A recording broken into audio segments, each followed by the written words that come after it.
Okay, so I've decided to make another video. I don't make that many, but I thought I'd make one on how I came up with a way to determine paper grades, my personal paper grades. So I'm going to establish paper grades from 1 to 5, black and white paper grades. There are many problems in photography, and people who do film photography and their own printing, they generally come up with their own way of doing things, and they get really good at it, and they do it for years, and it works for them. And I'm not different from that. I do the same thing, except that I wanted to document the way that I came up with determining paper grades and share it with you, because it would be a way for me to explain how I work, how I think, and hopefully it'll be something that you can take away with you and develop your own way of determining a consistent paper grade as well. The reason I want to do this, I'll give you a backstory. I started really early in the darkroom because my father was a professional photographer shooting weddings and portraits, and he would process the film and print at night, and the next day after school I'd go into the darkroom and there'd be a stack of prints for me to process. He showed me how to put 2 minutes here, 2 minutes, wash it, and how to put it in this flat heat dryer and dry the prints for him. And I was probably around 8 or 9 years old. I'm 67 now, so that was a long time ago. And so, but because we had a darkroom in the basement where I lived, I was exposed to photography from a very young age. And at 15 or so, I was given a Rolleiflex with a Weston meter and some film. My father showed me how to meter a scene and take pictures for myself. And so I went out one day with 4 or 5 rolls of film and went to Golden Gate Park in the Haight-Ashbury and came back with film. Showed me how to process it and hang it up to dry. And after that, since I already knew how to print, I was on my way making contact prints and enlargements and so forth. And I used to carry a camera with me all the time, bring it to school and show my friends my photographs and stuff. And so I started very early. And in the darkroom, aside from the equipment and the chemicals, we had a lot of paper. I remember back then we had Kodak, Agfa Gewalt, as well as DuPont. I think DuPont was the paper I liked the most. There was like glossy, semi-gloss, and matte paper, and we didn't print too much on glossy back then. Mostly semi-gloss and matte. I remember that Kodak Ectolor was a paper I used whenever someone wanted a sepia-toned print, and that was always like a matte paper.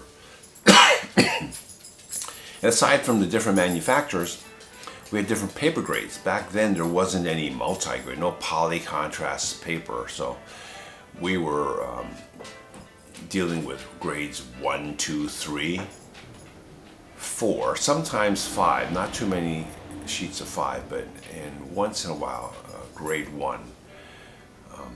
But given that all those manufacturers, all those paper grades, and the different surfaces, we had quite a few boxes of paper in the darkroom, and quite often I'd have to make a print on one surface and make another print of the same negative on another surface.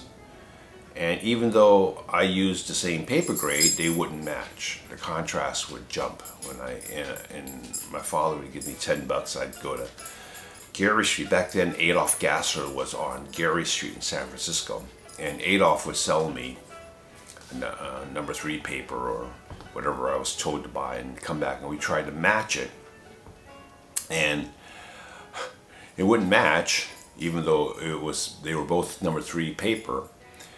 And I dilute the developer or make the developer stronger and burn and dodge and try to get the two pictures to look alike. That's how I cut my teeth in the darkroom, by working like this. And I often wondered why why the manufacturers didn't get their act together and make all number 2 papers the same, number 3 paper the same, so I wouldn't have to struggle like this. It was very frustrating, especially when you're just a kid, right? So I did think that if the manufacturers didn't agree on what was ASA, well, back then we called it ASA 100 or 80, it would be havoc. You know, can you imagine filmmakers making film and not their ASAs didn't agree? Well, that's how paper grades are. It was like that back then, and it's still like that now. And I recently got back into black and white when I retired from color, and found this out, that the industry hadn't changed much at all in that regard. And so I began to deal with that, and I came up with a system. Almost every paper comes with a spec sheet. Sometimes I'll buy a paper and there's no information at all about it, but the spec sheet tells you about that particular manufacturer's paper. And like, for example, Foma paper is specified as an orthochromatic paper, which is different from Ilford's paper. So spec sheets are really handy, and I'll grab one here, because this is the first time I bought this paper. It's called Kentmere, and it's made in England. So this was a sheet that came with it, and I wrote down the emulsion number here. It says Kentmere VC Select is a high-speed variable contrast black and white enlarging paper with a polyethylene coated base. The use of color filters permits selection of required contrast from a range of grades similar to that of graded papers, with the advantage to the user of reduced paper stock. So it replaces graded papers that I used when I was a kid. You just buy a multi-grade and you get a range of contrast depending on the color filters that you use during the enlargement. Contrast control. Contrast as a range approximately equivalent to grades 00 to 5 is obtainable from this paper by means of color filters used in the enlarger. Proprietary filters such as Ilford multigrade or Kodak poly contrast are suitable, as are modular and automatic enlarger heads featuring proprietary filters. Otherwise, magenta and yellow filters of color enlarging heads may also be used. Okay, so that's a spec sheet. It specifies that Kentmere can be printed with a contrast grade of 00 to 5. So you have 00, single 0, 1, 2, 3, 4, 5. That's 7 grades. But what does that mean? Especially in regards to, if you compare it to Ilford. Ilford specifies 0 to 5. So that's 6 grades. 0, 1, 2, 3, 4, 5. They don't even speak the same language unless they mean that 3 is the same as, and they're not, as you'll find out. So that's what this video is about. The published information is not very helpful. They even say things like, from contrast grade 0 to 3, we've been able to maintain the same speed. So when you're printing with a contrast grade of 2 and you're using 10 seconds, you don't need to change your time if you go to contrast 3 or contrast 1. Well, they fail to tell you that the filters used to achieve contrast grade 3 versus 1 blocks the light differently. So if you don't adjust your f-stop to get the same amount of light falling onto the easel where the paper sits, there's no consistency. The spec sheet doesn't even tell you that much. So obviously if you're going to put 40 yellow for one contrast grade and you go to 40 magenta for another one, 40 magenta is going to block more light than 40 yellow. So when you put in 40 magenta, you have to open up the f-stop and measure the light at the easel where the paper sits with a light meter to achieve the same light level at that one. Then maybe you won't need to change your exposing time. But they don't tell you that. So spec sheets are not very helpful at all, in short. So that's what this video is about. It's about coming with some kind of common denominator so that I know what number 2 is for this paper. I know what number 2 is for this paper. It may be 40 yellow on this and 10 magenta for this paper. And this might take 10 seconds, that might take 20. But they'll both be the same contrast grade at that with those papers. That's what this video is about. So I came up with this system because it saves a lot of time and money. And in the long run, it makes darkroom work a lot less frustrating. So keep in mind, this video is technical, although it's not complicated. None of my videos are complicated, although they're all fairly technical.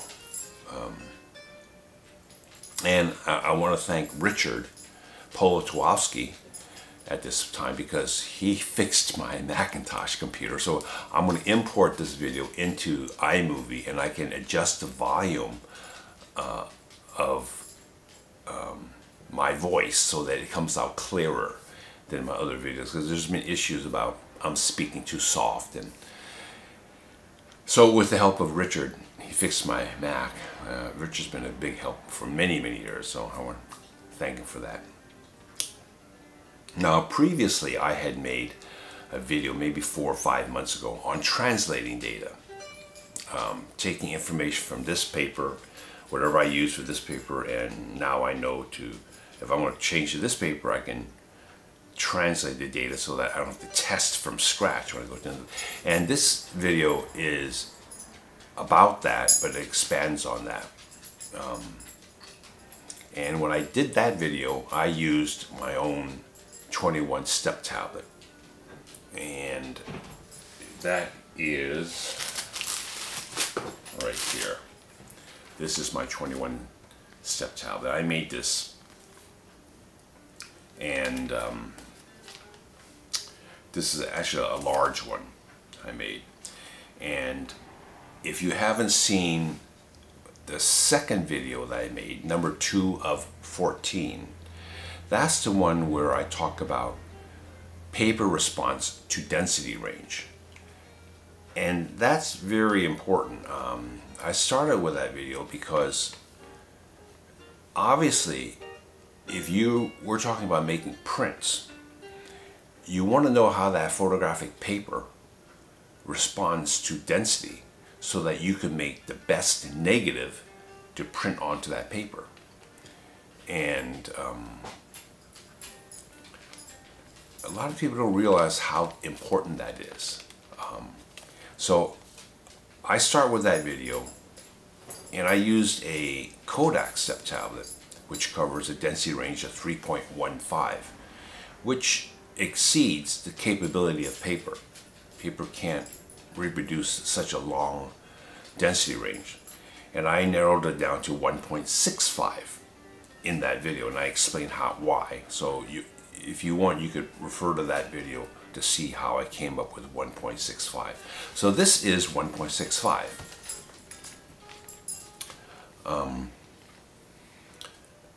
I think I should say that in photography, we have that limitation. If paper can only see these 21 steps and responds to a density range of 1.65. What that means is when I make a print from this negative, the blackest black I can get is 2.4, let's say. And the whitest white is 0.06. Within that range, that's all I can do. And if I know that this is going to produce 2.4 on the paper, and while that produces 0.06 on the paper, then that's all I can do. If I was a painter and I worked in acrylics or pastels or whatever, I could come up with pigments and mix them together to get certain shades. You read about what Van Gogh went through and Rembrandt. In order to get a certain red that they fell in love with, they would use certain pigments and blend them, and there's an infinite choice of colors and densities they can get on their paintings. Well, in photography we don't have that, especially in black and white. This is what we have. Is all, but within the constraints of 0.06 to 2.2, 2.3, there's a lot of gray tones. And we juxtapose this tone next to this tone, it has a very strong effect on the visual image. So understanding how paper responds to density range is, I think, the best way to get into darkroom photography, making prints from film.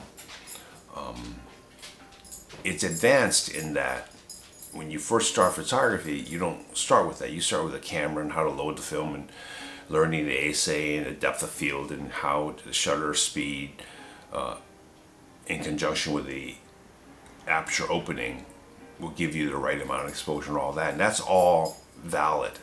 But after you get that under your belt, you really do need to understand paper response to density range. So 1.65, that's what this is, okay?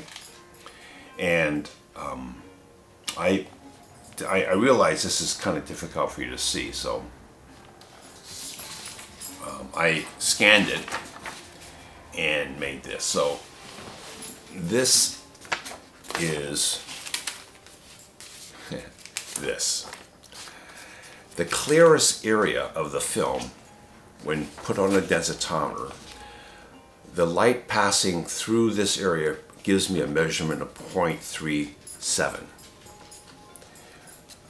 The darkest area of the negative, the light is being blocked and the densitometer measures 2.01. So 2.01 minus 0.37 gives you a density range of 1.64. 1.65 being my aim. This is very close, okay? And so what I do with this is I contact it onto black and white paper, and then I see how many steps comes out. Now obviously if I have a contrasty setting, I'll see less steps. If I have a soft setting, I'll see more steps. So within those 21 steps, I can determine what constitutes grade 1 versus a grade 2, 3, 4, and 5. So that's the concept, okay? So in doing this, I have a set of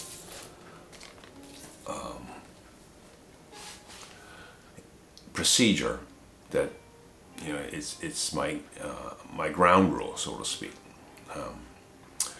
All the black and white paper was processed in Kodak Dectal developer, diluted 1 to 2. 1 part stock, 2 parts water.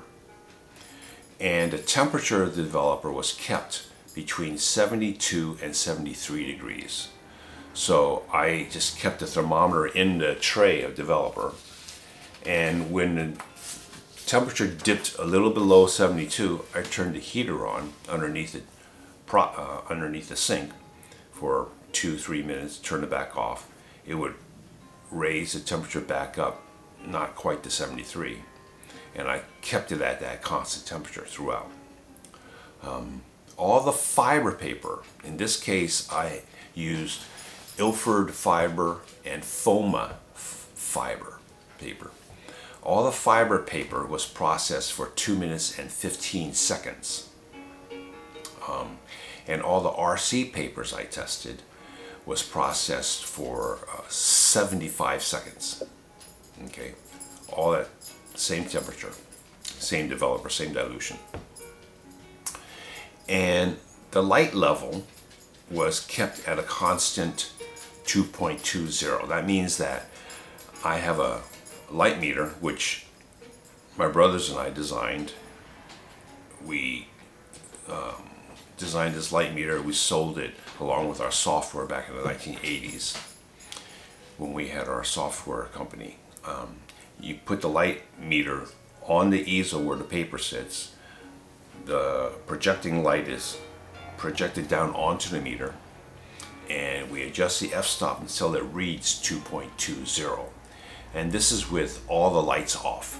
So there's no safe light on during this measuring of the light level, because this light meters will see safe light. So all the exposures were made at 2.20.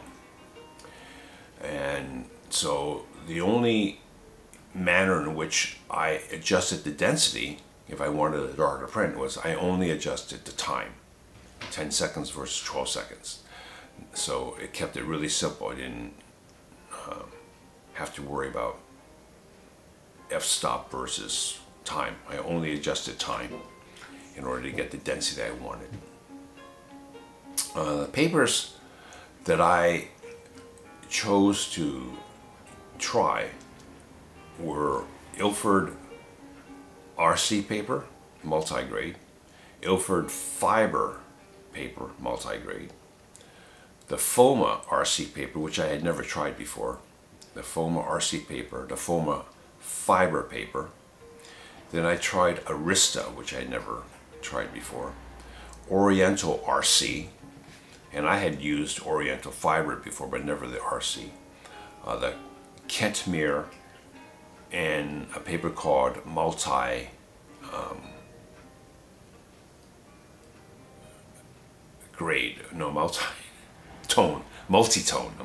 paper. Yeah, so 8 papers.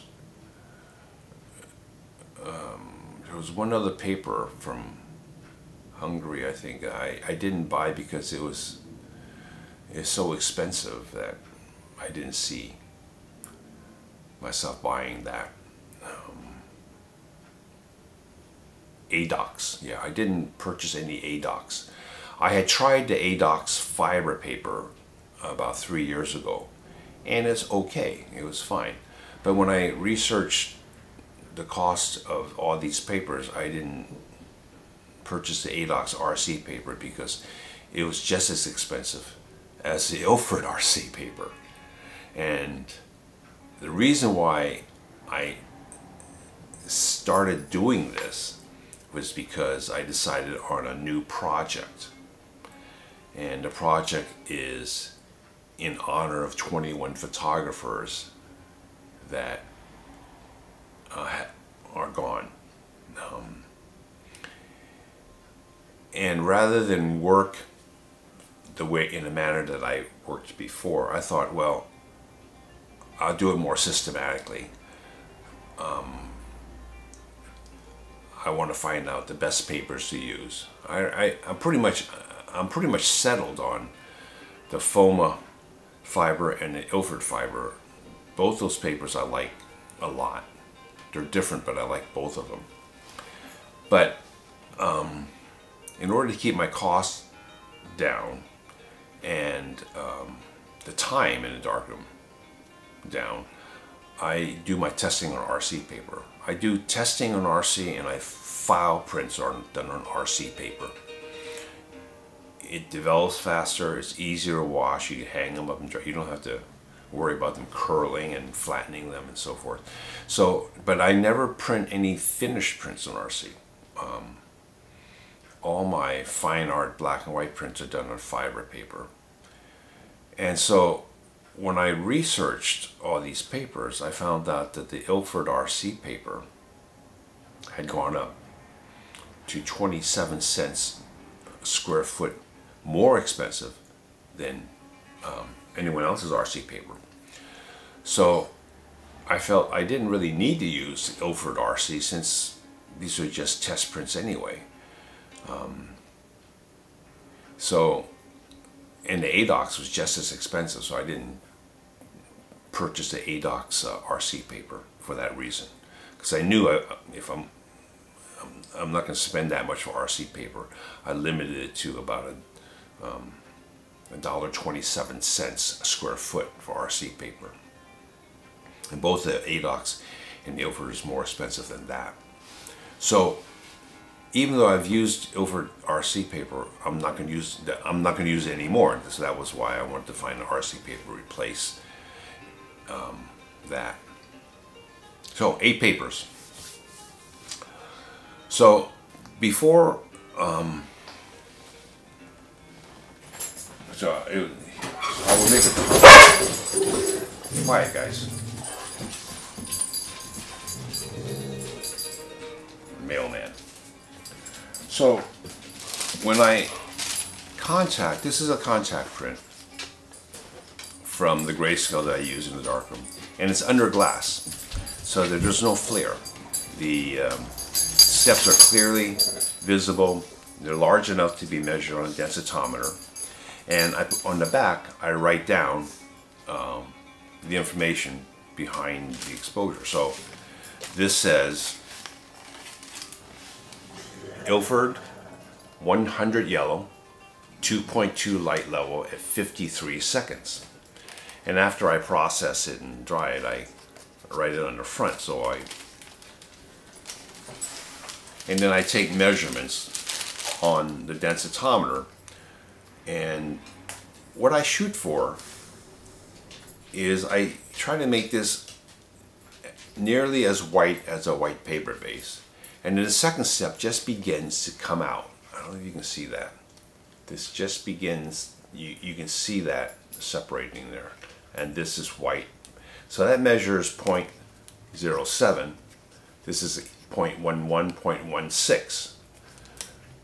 The darkest black I'm getting here is 2.16, which is pretty black. The next to that is 2.11 and 205. So with my naked eye, I can see all 21 steps. And so this is what I determined to be my grade 1. This black may not be the blackest black that the paper can produce, but it is black enough for me to use as when I do my real print. So I most likely will never print with a lower contrast in grade 1, just because I like decent blacks on my prints. 2.16 is more than decent. And remember, this isn't toned. This is not selenium toned.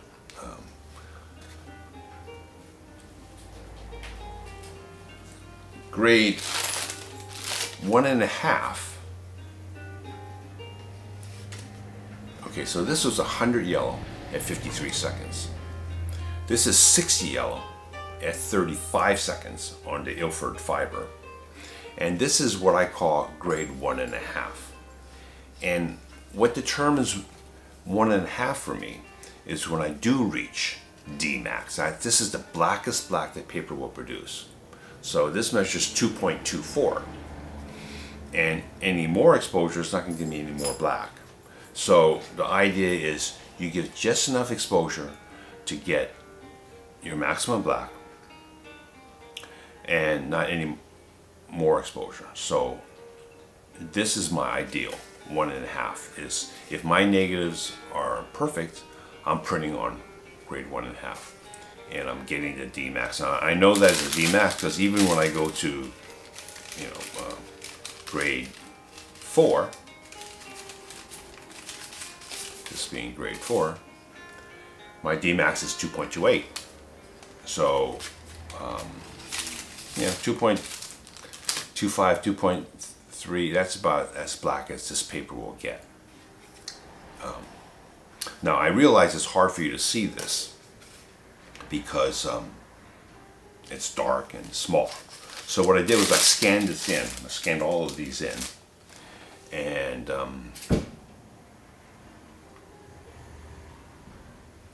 I'll show you the scans. Now I want to say that it's a lot of work to print from 100 yellow to 160 magenta with all these different shades in between. So when I got to the Kentmere and the Multitone paper, I made some preliminary tests and decided early on that I wasn't going to purchase those papers. And I also want to say that, I'll get into that, but I also want to say that it's not a good idea to have all these different papers in your darkroom, because simply it gets confusing to try to keep track of that many papers. You should find out the paper that you like and stick with it. Generally speaking, I like to note the emulsion number, when the paper was made, and there's a batch. They give you a number for that batch, and I'll test that emulsion, and when the emulsion changes, I'll test it again to see if the contrast has changed. I'll adjust my tables. If the density has changed, I'll adjust that. So I like to buy at least 2 boxes, 3 boxes of the same emulsion once I know that the paper's good, and I'll stick with that.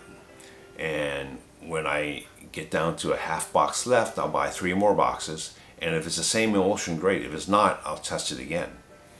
And not too different than how we worked in color, except of course in the color lab we bought cases of the same emulsion, not just boxes. But anyway, I don't propose that you stock your darkroom with 8 papers, okay? I only did this because I want to know the best paper for the money that I can buy that would work for me. And then within that limited supply, I could maintain those manufactured papers. Which is not to say that I'm not going to try anything new. I still have to test. I don't print onto warm tone papers too much, but I still have to find out which warm tone paper I like. I've never found a warm tone paper that I liked as much as the Agfa Portriga, which is no longer available. But yeah, the Portriga was my favorite paper. Anyway, I still have to test that, and warm tone papers are pretty expensive. But I would recommend that you stick with just a couple of papers. I'm sticking with Foma and Ilford fiber papers. That's my standby now. Yeah. And I like both. Okay, so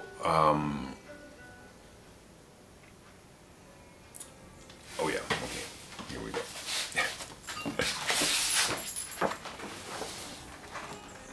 This is how many tests I made on just the Ilford fiber paper. And the lowest contrast is here and the highest contrast is here. So you can see this has more black steps here than here. All right. So this is what I call a grade 1.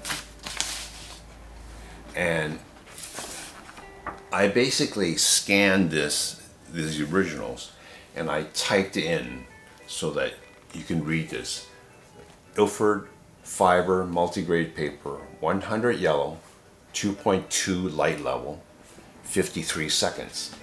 This black measured 2.16, 2.11, 2.05, 1.96. This is paper white was 0.07, 0.11, 0.16. And I drew a red line here showing, I just decided that I was going to use this step as my darkest step for the end of the black, the red line, and the white there, and this happens to be 1.85.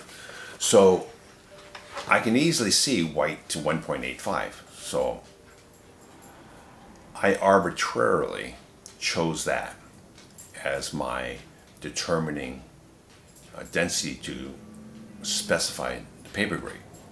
So when you look at grade 1, it's this long. It shows you that many steps. Okay. This is 100 yellow. This is 80 yellow. This is 53 seconds. This is 48 seconds. Okay. And the black is getting a little longer here. This is 60 yellow. So I moved in increments of 20 points. 80, 100, 80, 60, 40, 20, 0. Okay. And at this point, I hit D max. So, no, at this point I hit D max. So this became my grade 1.5. Okay. And this measures 0.06, 0.10, 0.14. This is 2.24, 2.23, 2.20. So these three steps are pretty much black. But 2.15, so I can see a separation here. 2.09, 1.99, and this is 1.85. So you can see that this is a little less long than this. But because I've already reached my D max here, this is my ideal. Okay. Then 40 yellow, 20 yellow, 0 yellow. 2.24, 2.25, 2.27, 2.29. So the blacks are virtually the same here. So even though I'm increasing the contrast, I'm not getting any more D max. My grade 2 turns out to be 20 magenta. And so, and with 20 magenta, the D max is 2.29. This all the way here, this is 2.21, 2.16, 2.20, 1.85. So 1.85 now is at step 12, and it's definitely shorter than here. And to be honest with you, this is what most people use as their normal grade 2. But anyway, that's what I'm specifying as grade 2. Then this is 40 magenta, and this is 60 magenta, grade 3. This is 2.29. This is all black. This is 2.23, 2.17, 2.13, 1.97, 1.82.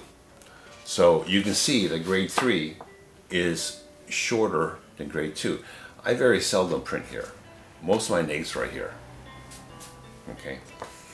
Obviously, depending on the lighting, you might need to go this, but look at grade 5. Grade 5, 2.29. This is 2.14. So this is all black. This is 1.8 right here. And that's about as much contrast that this paper can do. So this is at 140 magenta. Even if I go to 170 magenta, it doesn't get any shorter. So that's the capability of the Ilford multigrade. And it's very confusing because there's so many strips here.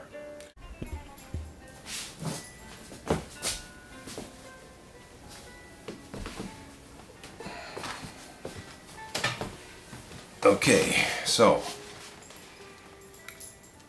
if I eliminate all the other strips and I just show you the scans print of just the graded strips, this is the Ilford multigrade fiber paper. And as you can see, grade 1, 1.5, grade 2, 3, 4, and 5. And each one of these gets progressively longer as you go up. So now it's easier to see. If I compare the Ilford fiber to the Foma fiber, there's a difference in grade 1. Now remember, grade 1 is where I can see all 21 steps. And you have more gradation here. This is smoother than and this is the main difference between Foma and Ilford and why I like both papers. Okay. And this is 100 yellow, 53 seconds. This is 40 yellow at only 10.5 seconds. Now, one thing good about the spec sheet on the Foma papers, it told me, the first time I purchased it, I read it, and it said it was an orthochromatic paper. So I thought, oh, that's interesting. That's not usual. What it means is Foma paper can only be worked with under red safe light. A lot of people use the OC filter, which is the amber safe light in the darkroom. And you can't use the amber safe light for Foma paper. It will fog it, especially after you make your initial exposure. You bring it to the developing tray where the OC filter is, and you'll lose your whites right away because it'll fog it. So you have to stay in a red light. Red light allows you to see in the darkroom, but you see black and white. You don't see a good amount of gray. The OC filter was developed, the amber filter was developed so that you could develop by inspection. This is especially important in newsrooms. If you want to print really quickly and get prints off to the press right away for tomorrow's newspaper, they don't process for two minutes. They process until it looks right. So under the amber safe light, you can say, oh, it's dark enough, and you stop it. That's why they developed that paper along with that safe light to work quickly. But the Foma restricts you to just red light. But that means that Foma paper sees a larger spectrum of light than the Ilford paper. And that explains why you need 100 yellow for the multi-grade paper and only 40 yellow for the Foma. What's more, 53 seconds versus 10.5 seconds. So the Foma paper is much more sensitive to light than the Ilford paper because it sees yellow. It sees that part of that spectrum. And that also, I think that explains why it's got more gradation here than this. I mean, that's 100 yellow. I guess I can go to 150 yellow and see if I can get it softer, but I like that difference. So testing like this will give you information like this. If you never do it, you won't see it. If I'm taking a picture of chrome, let's say a car fender or something that's in sunlight, and I want that really sparkle in the high values going to white, I'll probably print it on the Ilford, you know. But if I'm printing something that's got more gentle light and I want to capture a softer high value, I'll probably print on the Foma paper. So that's why I like to use both papers. This kind of testing gives you this kind of information.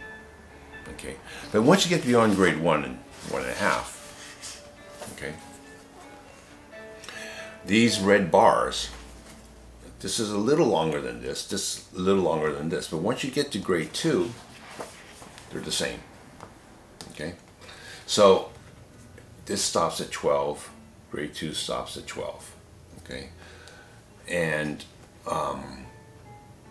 but the Foma paper required 60 magenta, 14.5 seconds, The Ilford is 20 magenta in 19 seconds. So this is very valuable information if I wanted to. If I had made a print last year on grade 2 on multi-grade, and this year I want to make the same, print the same negative, but I want to go on Foma, I'll know to start with 60 magenta if I used 20 last year, right? So that's what this allows you to do, is you can equate different papers to the same contrast grade. Okay. When you get to grade 4, the Ilford is 100 magenta and the Foma is also 100 magenta. This is 23 seconds, 27 seconds. So now they come close. So it's not linear. It's not like you're going to be 60 yellow off forever, going across the contrast grades. And making these real tests, going through all this gives you this information. It's not really that time consuming. To do all 8 papers took me 3 days in a darkroom. That includes measuring them. It's about 6.5 hours in the darkroom each day. Okay, so let's go on.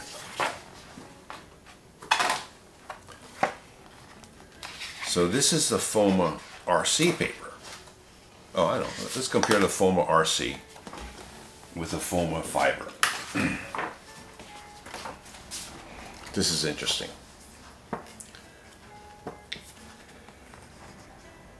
40 yellow, 10.5 seconds. 40 yellow, 12 seconds. It's very similar. Grade 1.5, 0 yellow, 0 yellow. 12.5 seconds, 10.5 seconds.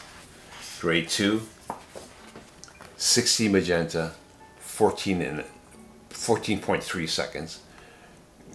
Grade 2, 60 magenta, 18 seconds. 60. Grade 3, 80 magenta, 17.5 seconds. Grade 3, 80 magenta, 20. What this tells me is Foma's really got their act together. Whether they're coating fiber paper or RC paper, they're very consistent.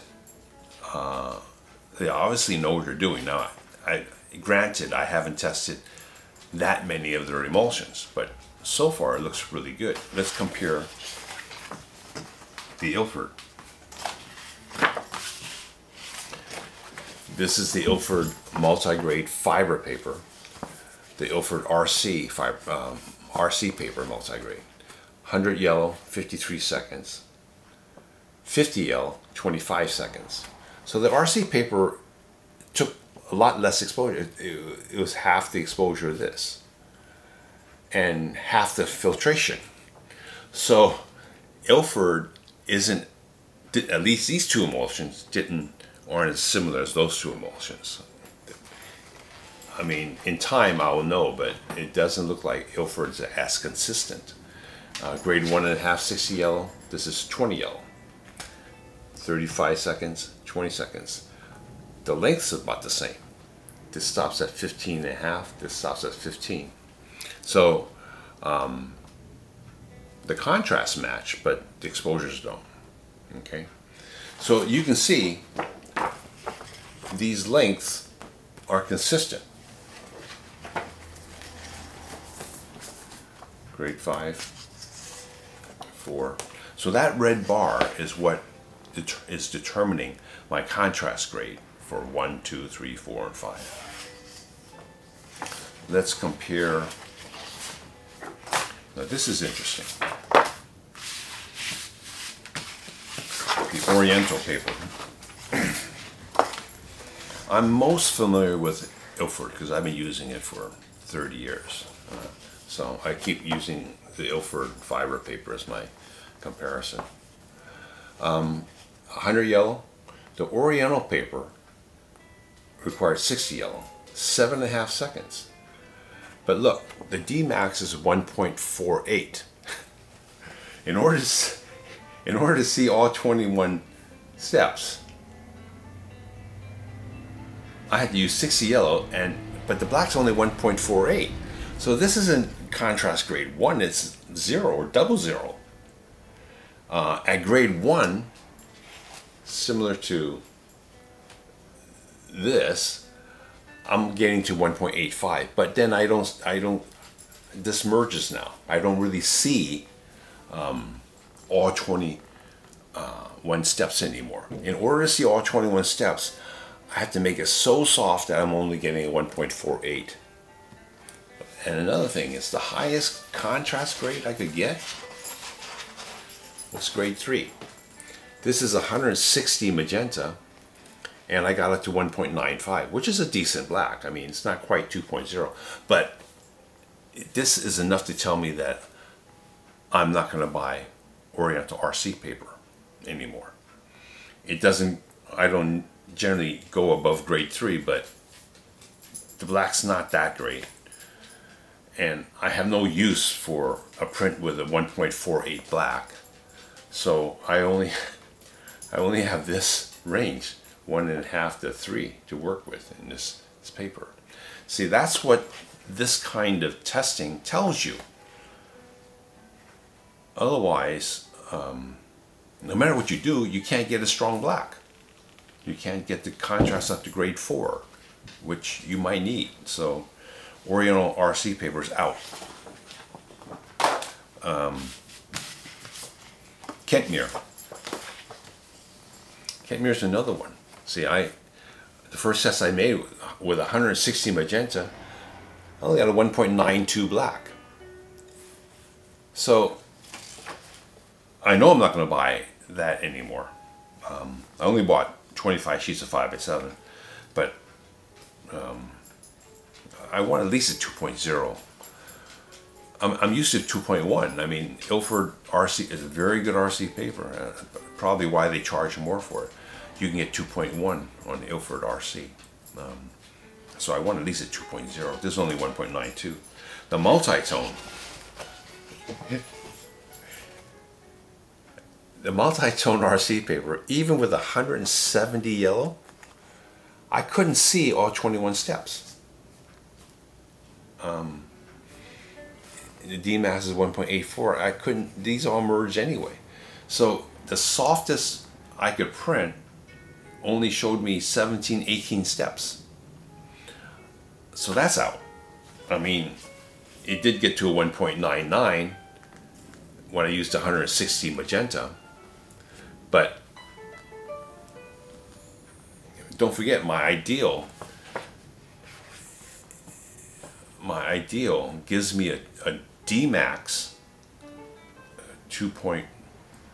Well, an RC paper 2.0 at least, or fiber paper 2.1, 2.15 to almost a 2.2 on a fiber paper. It gives me a DMAX, and I'll see at least 19 steps, right? Here at 170 yellow, I only see 18 steps, maybe 17. This is all merged. So Multitone's out. So I know I'm not going to buy Oriental, Kentmere, and Multitone. And I probably won't buy Ilford RC just because of the cost. You know, only 15 years ago I was spending 45, 50 cents a square foot for color paper. So for a paper to be 27 cents per square foot more than anyone else is quite a bit for me. I mean, I don't go through a lot of paper, but you know, when black and white paper is getting really expensive, so I thought it was important to do this for myself, because I'm on a limited budget now from now on, and I'm not in business anymore, so I can't just, you know, there was a time when I'd buy, you know, 50 rolls of 50-inch paper by 100 feet for one negative. You know, I don't buy paper like that anymore. I don't have it. And well, the Arista is promising, although I don't know if I need it, but the Arista it has good range, good blacks, surprisingly, and the same cost as the Foma RC. So I know I'm going to buy the Foma RC, and if that works for me, I'll stay with it. If I need something that's more than orthochromatic, then Arista is a good choice. But we'll see. 40 yellow, 12 seconds, 60 magenta, 37 seconds, and I get good range of contrast. So the Arista looks good actually. But do I want to see, because I already got Foma fiber, Ilford fiber, Foma RC. Do I need a fourth paper in the darkroom? We'll see. Okay, so in short, that's my test. Now, why D-Max? I remember in the early 80s, I was getting a newsletter from Fred Picker, and he said that the D-Max, you shouldn't shoot for the true D-Max of a paper. You're missing the point. He says what you want to do is go for a reasonable black, because if you print for the blackest black the paper can do, the whole print's gonna be too dark. And I remember reading that. But I like the true D-Max in my print if I can get it. And I'll tell you why. These grayscales, well, making these grayscale prints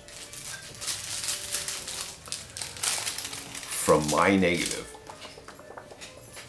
is fairly new. I've been doing it for 3 years. Prior to that, I used a Kodak 21-step tablet, which was density range of 3.15, 10 stops. And I've been doing it since, well, late 70s, really. And I can tell you that contacting that step tablet onto color paper back then, and living in Pacifica, putting it in the window facing the sunlight, I could see in 1 week the blacks going from 2.4, 2.38 to 2.1 in 1 week. Well, that's pretty strong light when you're facing the ocean in Pacifica, the sun passing by every day. And after 6 months, not only that, but the C print paper, the color paper, you lose your whites. The whites go from 0.07, 0.08 to 0.15. Once, you know, it doesn't look white anymore. So the color process improved quite a bit by the time the late 90s came around. But even now, I mean, color is gonna fade, and it's kind of disappointing to see where color is at now, because now when you buy a color processor, they don't even use water to wash your prints. They use chemicals. They use a stabilizer to clean the processor, and it's really kind of disappointing to see prints fade so fast. So in my lab, I had a processor that used 3 wash tanks, 3 water wash tanks, and at the end of the day, that, because it was a counterflow, the water would be going this way. So after the bleach fix, the print will go into the first wash tank and the second one. By the third wash tank, the water is the cleanest here. And at the end of the day, that first wash tank was red, brown. There's quite a bit of bleach flowed into that, rinsing that. So whenever I printed color prints for personal use. I tried to process in the morning when the wash tanks were clean. At the end of the day, I don't know how clean the prints coming out of the processor were. And now all the processors are using stabilizer, so you don't even use water. And so I don't trust it at all. You can get old processors that still use water, but then you're using 7-10 gallons a minute. And with the water shortage, people shy away from using them. But that's in standby. We were running 2 gallons a minute at standby when there wasn't anything going through it. And when we put paper through the process, and it turns on full blast, and you're running gallons every minute. So those days are gone. So you know, longevity of the print was important to me. Okay, so getting back to D-Max. If you selenium tone these prints, and you don't selenium tone some of these prints, and you put it in the window, you can see an improvement of D-Max of 0.20 right away. So if you're starting with a 2.2 black, you're going to be at 2.24 after you tone it. And the toning generally affects only the very bottom, just this area of the grayscale.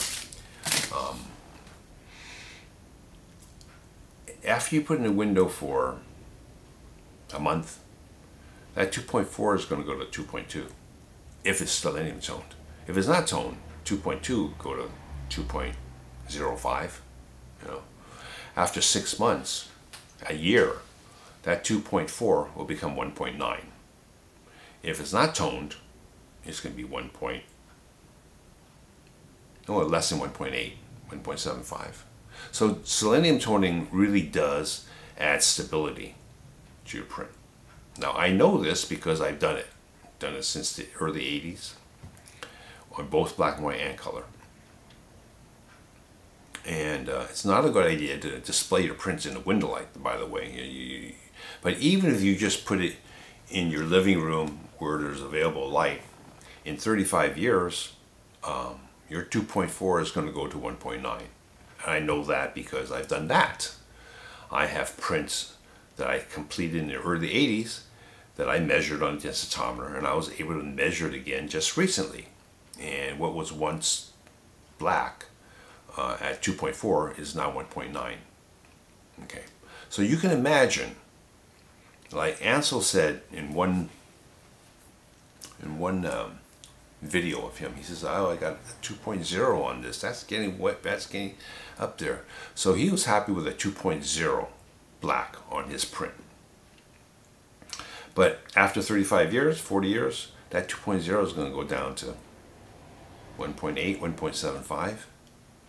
Whereas if he started with 2.4, it's still going to be at 1.9. So that's why, and I like a very good solid black. Plus the local contrast that masking gives, even at 1.9, it still looks black if you have a good local contrast separating your shadow detail from your black. John Gasser told me that in the 60s, Ansel gave his father, because Adolf Gasser was good friends with Ansel Adams. He built Ansel's 8x10 enlarger. He gave him a Moonrise over Hernandez. And I told John one day, I said, I have prints that the blacks have gotten weaker, and because I was able to, I washed them again and I selenium toned them, and 1.9 went back to 2.1. You could add back 2.20 if you tone an old print again. And I said, but you can't tone it if it's mounted, because the mount board will absorb too much of the chemistry. You'll never be able to wash it out. And he said, oh, you're right, because I remember that over the years, the Moonrise has gotten weaker and weaker. And I'd love to give it to you to re-selenium tone it, but unfortunately it's mounted. And incidentally, if you do that, you have to put in water and all the spotting, because the spotting dyes are just dyes. They're not made out of silver. So, and even if you don't wash it, I mean, over a period of time, the spotting dyes will fade, and you'll have to respot prints that are old anyway, because they're just dyes. Like color prints are just dyes, right? But that's why I go for a good strong black. And it used to bother me when I made 35mm negative prints where the sprocket holes showed. The sprocket holes were always blacker than any black inside the print. So that's when D-Max on paper began to intrigue me. How do I get a true D-Max in the print? And I actually gave myself an assignment where I created a D-Max border surrounding an image, and I wanted the D-Max in the image as black as the border. And I did that back in 1981. It's here. So this is a these are contact prints. It's 11 by 14 piece of paper. So I had lith film where it was all black and only this was shown, just the borders. And I exposed the border with a D-Max here. And the 4x5 negative was printed through a window one. So this is like 1, 2, 3, 4 exposures in order to make this one print. I made 12 of them. This is number 2 of 12. And I made it large enough so I could measure this on a densitometer. I could measure the black here, the black here, black here. And they were all 2.4 in 1981. So this has been on the wall since 1981. And when I measure it now, it's no longer 2.4. It's 1.9. But it still looks black. It still looks very good. And it's not going to go anywhere. It's not going to go much less than 1.9, you know, because I've kept grayscales in the windows for more than 3 years, and at a certain point it just stops fading. Silver is really very, very durable. And incidentally, this is a log sitting on rocks with water flowing through it. And the difference is exposures. This was shot on orthochromatic film. I think I used matrix film. Anyway, this is like 1/8 of a second. This might be 5 seconds, and that's like 4 minutes. So this one, actually, the water looks frozen. Yeah, almost looks like fire. But it's water flowing with different exposures. So this is an example of shooting for a D-Max, waiting. It's been 38 years, 38 years old, and it still looks good. The other example I have is a photograph shot by an old friend I haven't seen in many years, Lenny Lind. Lenny is an excellent photographer, a local photographer in San Francisco. He married Laurel Birch, the designer. I remember before she became a designer, he introduced her to me when he first met her. And later on, of course, she designed coffee cups and jewelry and had a big business there. And he shot this. This is a 35mm Kodachrome. He called it his nude tree. And when I made a 5x7 internegative, black and white negative, and I on the masking I intentionally darkened these areas so that the tree would come out. I made a 5x7 neg. I made 2 contact prints. This is one. The other one I gave to him. And this is about the same time, 1980, early 80s. And this measured, this is on the Agfa Portriga selenium toned. This measured 2.5. And when I took it out of the frame, it now measures 2.35. So I don't know how Agfa made this paper, but it's absolutely the best paper I've ever used. It still looks great. Yeah. Lady Lynn. Okay. So that's two examples of why I'm so concerned with D-Max. I know that, you know, both Ansel and Fred Pickard, they weren't concerned with D-Max, true D-Max. They just wanted a good, you know, because you get to 2.2, you can't see that between 2.2 and 2.1, but the densitometer can see it. But, you know, but fading wise, it does make a difference after 35, 40 years. I'm still very pleased with the quality of that print, being so old and on the wall, you know. Okay.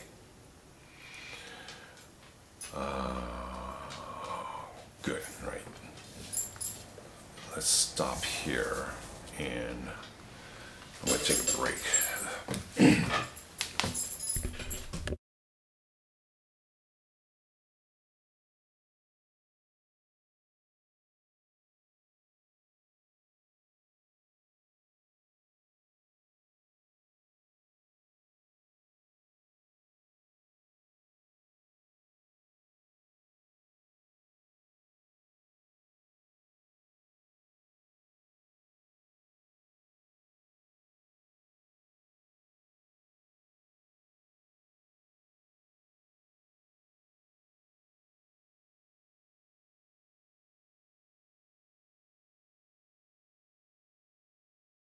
Just the right amount of development to get what you want. No more, no less. That's ideal. So I wouldn't be shooting for 1.65 in my negatives if I was printing on this paper. What's that mean? It means looking at this and seeing that you can't see these three steps. So you stop here at 1.61. So 2.01 minus 0.61 gives you a density range of 1.4. So then your ideal density range becomes 1.4 instead of 1.65, which is not unreasonable in other scenarios. If you're a specialty photographer of shooting in nightclubs with available light, not with a flash, but just with available light, then you're not going to get a full range of tones in the scene unless the stage is flooded with a lot of light, and you know, soft lights as well as specular lights. And you know, in order to get a full range of tones like you would at outside in the beach, inside the stage, is very unlikely. Okay, so if that's how you're going to be shooting all the time, you may not shoot for 1.65 anyway, because you don't have that quality of light in the nightclub. So you're going to be having negatives that look quite different than normal. Okay, and in that scenario, you may want as your normal density range 1.35 or even less. Recall now that when dealing with these red bars, if you're printing onto number 4 paper and you're only covering detail here, then your density range is going to be, your ideal density range is not going to be this. But if this is the red bar, your ideal density range is going to be this. So that's not going to be 1.65. It's going to be modified. And there's another thing, push processing. When you process film longer, which is what push processing is, that extra processing makes this area darker. It doesn't make this darker. In order to get detail here, you need exposure. You need quite a bit of exposure to get good shadow detail. In a nightclub setting, it's not reasonable to give a 5-second exposure in order to get the detail underneath the tables, right? So, on the other hand, you don't want to even use a 1/2 second because people are moving, and most of the time you want it sharp. So push processing is for those instances when you want to use 60th of a second, 30th of a second in a dark area, which is really underexposed. You're not exposing all that. You're exposing down here now. But the increased processing darkens this. So instead of processing for 9 minutes, you might process for 30, 35 minutes. Or instead of 68 degrees, you're going to use 75 degrees at 30 minutes to really get as much density range in that negative as you can. And if you only expose that and you add that, instead of coming up with a density range of 1.0, you might get 1.3 with that much time in the developer. So with 1.3, now you can print on number 3 paper, right? Because that you stretched your density range through processing. At the same time, you were able to use 30th of a second in a nightclub, so people were fairly sharp. Even though some people might be moving, it's overall it's sharp enough. And that's how push processing is generally used. If you didn't do that, if you just process normally, then number 5 wouldn't be contrasty enough of a paper. And when you get to number 5, the prints get really harsh. So it's better to have a contrasty neg print on number 3 than it is to use a soft neg and print on number 5. Okay, so your density range has to fit the way you work with the paper you print on. That's the whole idea. That's why I say I'm not telling you guys to come up with 1.65 as your ideal. It depends on how you want to work. I mean, then it makes sense to push film to ASA 3200. You buy 400 ASA or ISO. One stop's 800, another stop is 1600, 3 stops would be 3200. And you can do that when you're shooting in a nightclub situation, low light with available light. Doesn't make sense to shoot at 3200 out at the beach, at least not for me. I mean, you want certain effects, I guess, but that's generally the rationale behind all of this. Okay, so understanding how to test papers alongside with your film gives you a better understanding of the process and the tools in hand in this particular situation. Okay, so going on, I'm going to finish up this video now. So I took all this data, the exposure data, and I put it into a table.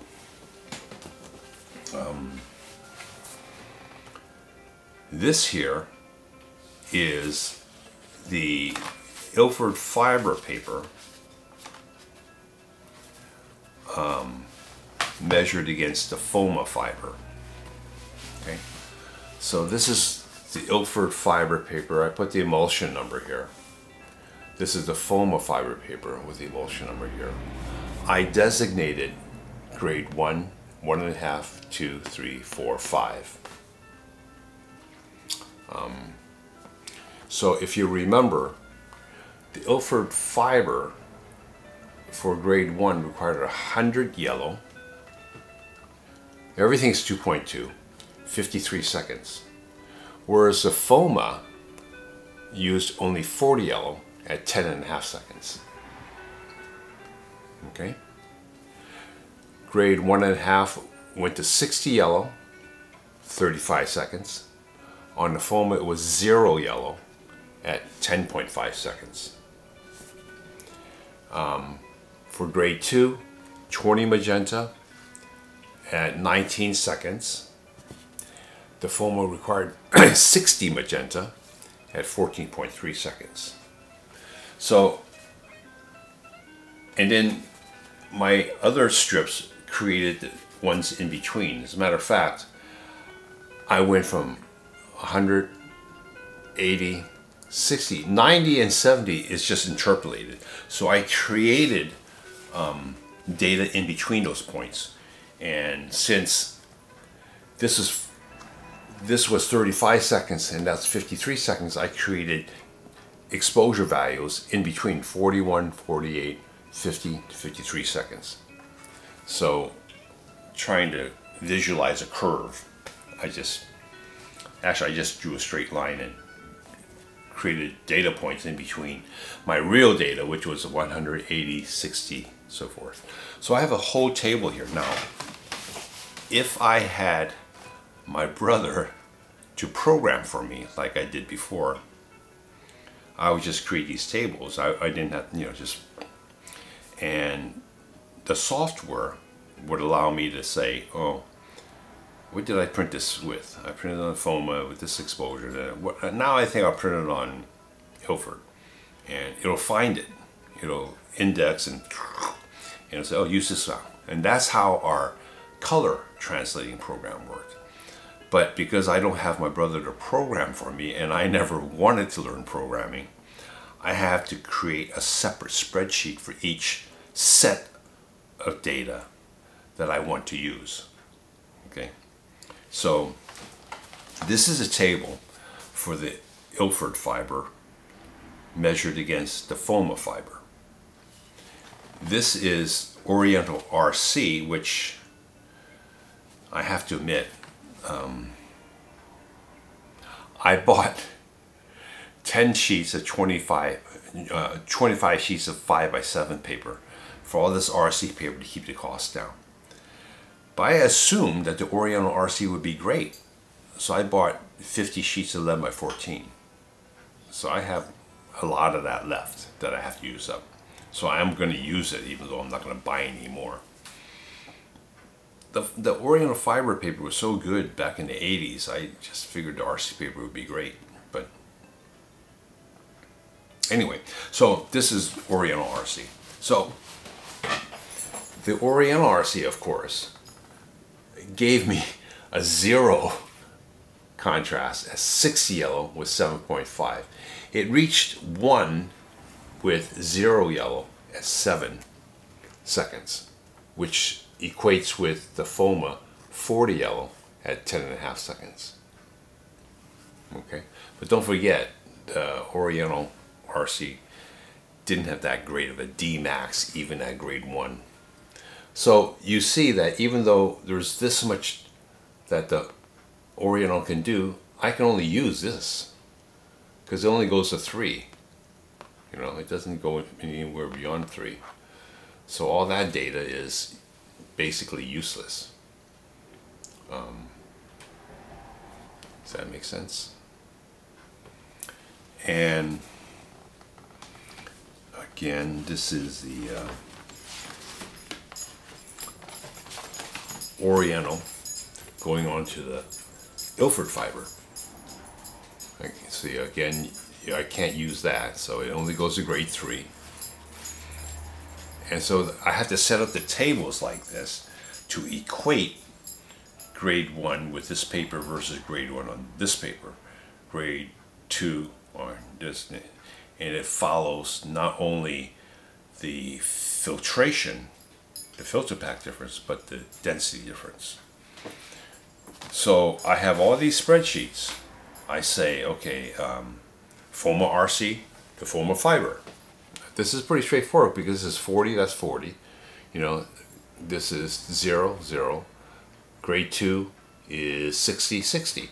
The only difference is exposure from 12 seconds to 10.5. Because the Foma RC and the Foma Fiber were very similar. Had the same contrast range using the same filtration. Okay. But as I suspect, I'll be using the Foma RC and going on to Ilford Fiber, which I have somewhere here. Anyway, I have all this. Oh, because I don't have a programmer, I have to make all these tables, right? But this is the table, okay, Foma RC going to Ilford Fiber, okay? But this is the left side of the spreadsheet, which is not there. And the left side explains how I use the table. So this is the, this is labeled wrong, but anyway, this is saying that 7 magenta at 12 seconds, 12.5 seconds, is equal to 50 magenta at 30 seconds. See?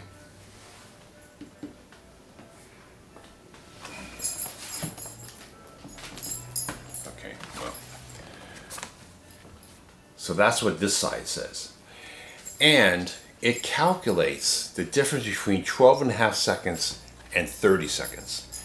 It gives it a factor of 220%. So this paper requires 220% more exposure than this paper.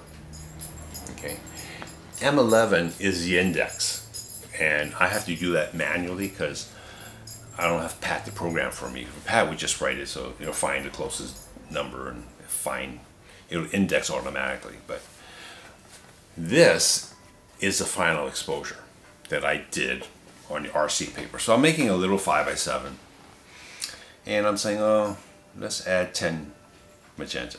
Let's add 3 seconds, and this looks pretty good. And on my burner, and I'll come up with a final 5x7 on RC paper. And that's my master exposure. I typed that in here. It's 10 magenta at 27.5 seconds. Okay, 10 magenta indexed along here. I choose 7 magenta as the closest number. The magic index number is M11. I type in M11 here. It finds this. It calculates this. It applies that factor to 27.5 seconds.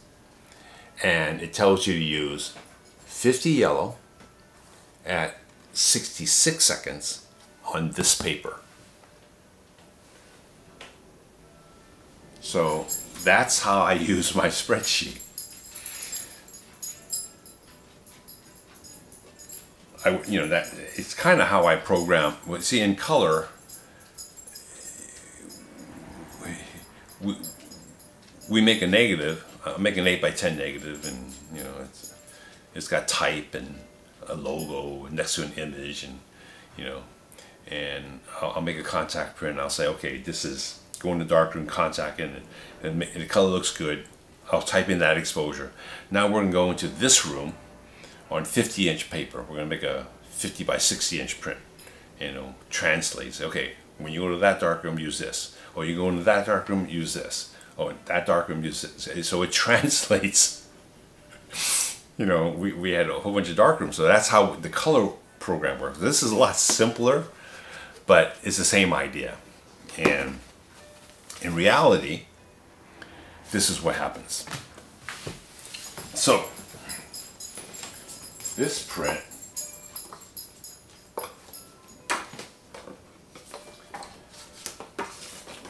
is probably what I consider the best photograph that Robert Cameron ever shot.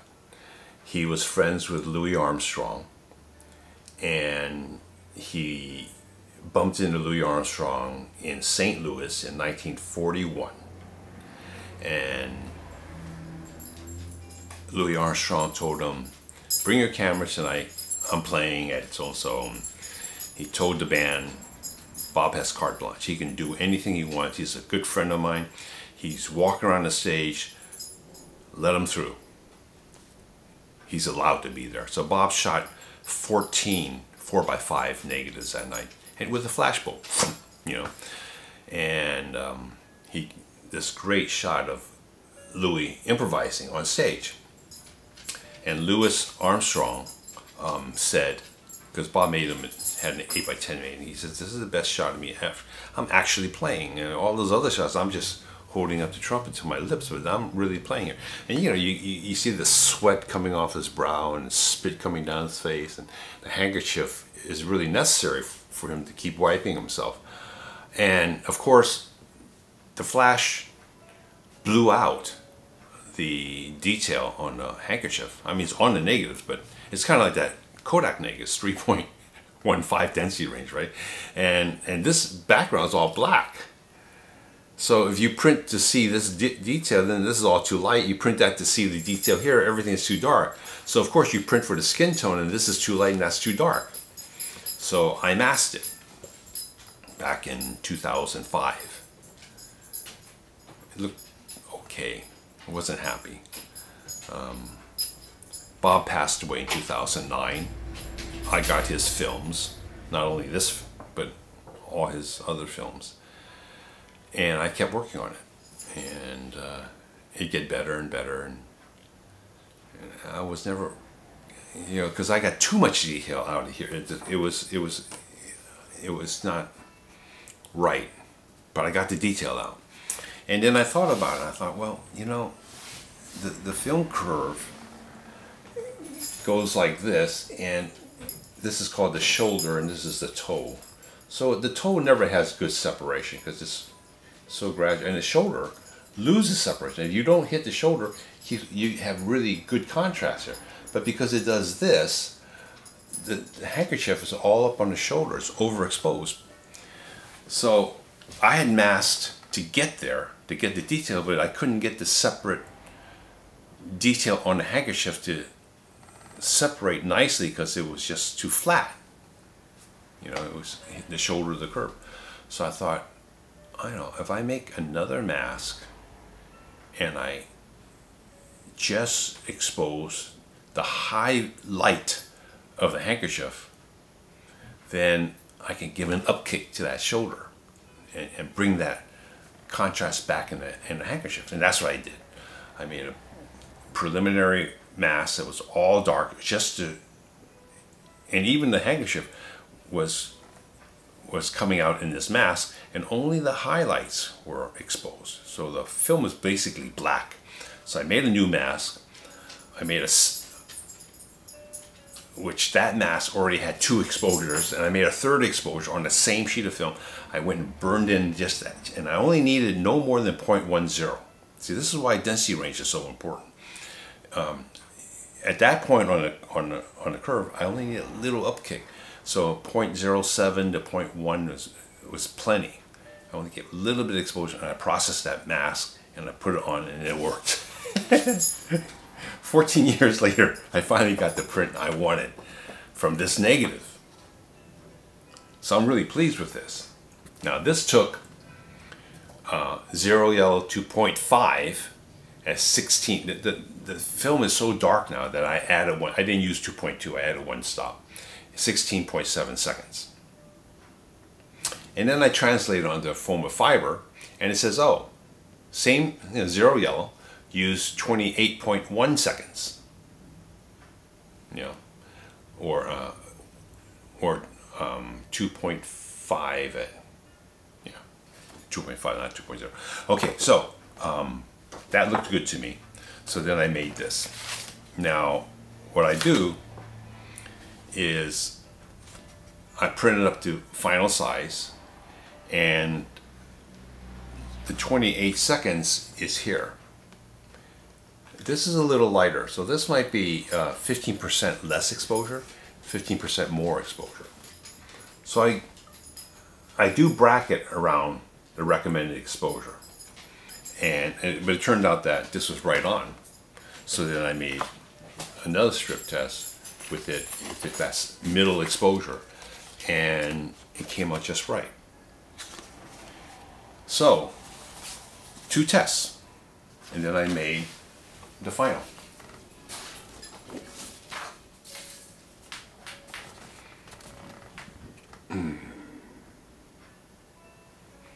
And this is the best print yet. I mean, you can see the trumpet separate from the background so nicely. You know? And I haven't measured the black, but this is probably at least 2.2. Maybe 2.4, I don't know. The elbow separating from the background. And this is a straight print. Of course, I masked it. I didn't mask it. You know, yeah, it'd be really difficult to get a good print. Okay, so that's the result from all this testing. Now that is part of my new show. And that's in honor of Roy Caravara, who was a black photographer who wanted to capture, show, depict the pride, integrity, culture of black Americans in Harlem. He's passed away now, like the other ones, but a very important photographer. That's part of my 21 photographers that I'm honoring in my next show. And then this one. So I spent 6.5 hours in the darkroom, and I only printed 2 negatives. This is Temple on Mount Home. It's there's a temple here, and my father shot this in 1977 in China when it was difficult to get in. He had an opportunity to go with a businessman who wanted to learn photography, so he asked my father to go along on his next buying trip to China. So my father quit smoking, started exercising to prepare himself to climb these mountains to go to this temple. And he never picked up smoking again.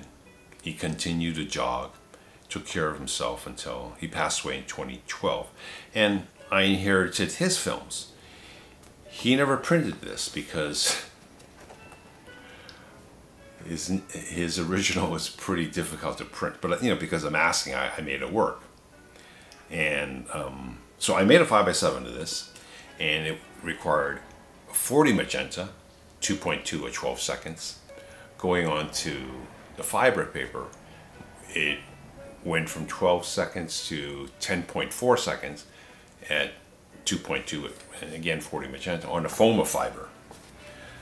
So since this came out so good, I didn't bracket the test, and I just made one at 10.2 seconds. It came out like this. As you can see, it's a little light.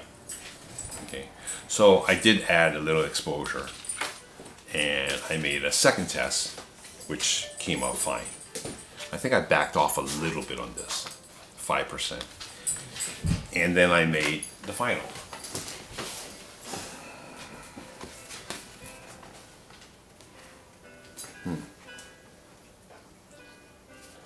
So you can see the temple here. And the local contrast here between in the rocks, how the sunlight hit, and the local contrast here in the blacks. That's what masking does. It gives you good local contrast so you can delineate the subject, clarity. And this is in honor of Francis Frith, who was a 19th century photographer who went to the Holy Land with his camera to take pictures of important historical religious sites. Went back to England to sell 20 by 24 prints. Now keep in mind, he shot glass negatives. His prints were contact prints. So he went to the Middle East with a 20 by 24 camera. He used the wet collodion process, which means that he would have to build a darkroom in the desert, in the heat, coat his glass with wet emulsion, go outside, make the exposure, come back into the tent to process it while it was still wet. And you know, there are stories of the developer almost at the boiling point. It's so hot, and then processing and bringing it back to England to make contact prints. These guys, these early photographers, man, they were really something. But anyway, in honor of his efforts, I included that picture.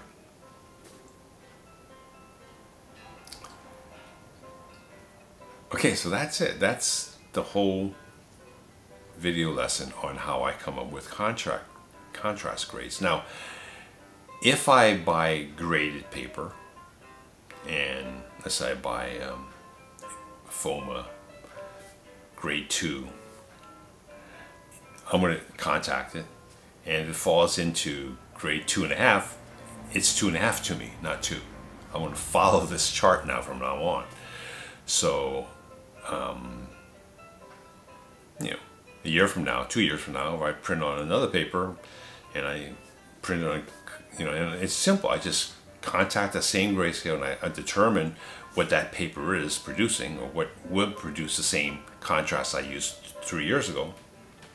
And matter of fact, when I do these tests, when I go into the darkroom, and because I didn't do everything in one day, you know, I stop at a certain point. I stop with one paper, and if I go back in 2 days later, the first thing I do is I make an identical exposure on the same paper I did 2 days ago. I process same temperature, same amount of time, and I compare it. It looks the same, I'm on the same track. So that's my control. So I always match what I did before. So therefore, when I progress from there, I know I'm on the same page. Okay. Just very simple, good scientific technique. Okay. Repeatability is the key here. That's it. I have told you everything I wanted to say. So I hope it's helpful. It helps you in your photography, and it gives you an idea of how you want to proceed in order to get some kind of stability, common denominator in your workflow and your materials. Okay? All right. That's it.